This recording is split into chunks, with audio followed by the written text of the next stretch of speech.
Let's take it slow, so slow. Anywhere you wanna go. Buenos dias.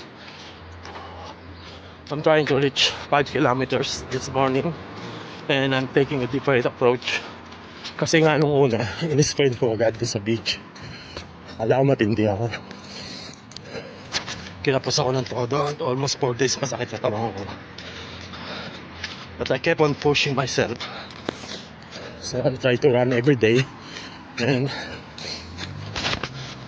mali din pala, kailangan magpahinga rin. So I took the Saturday and Sunday to rest.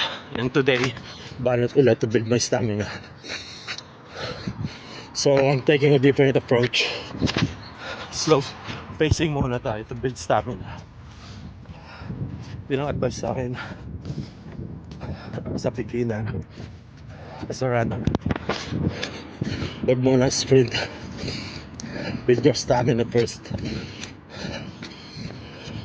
Kasi nga basketball player ako, so akala ko matindi ang cardio. Kasi sa basketball ako sprint, fast break ako, so akala ko matindi. Iba pala dito sa running. Saka dito sa running, hindi kayo nakakapahinga tulad sa paglaro ng basketball unless nasa liga ka pero 1 minuto ka lang makakalaro, paano kung bench player ka pa, diba? So sa training, kaya nga yung mga basketball players din, lalo ng mga pro, jogging or running is incorporated to their training routine to build stamina.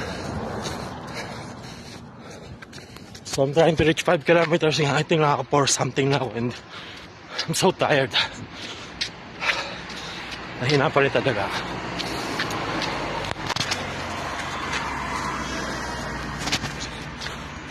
Let's take it slow, so slow. Adios.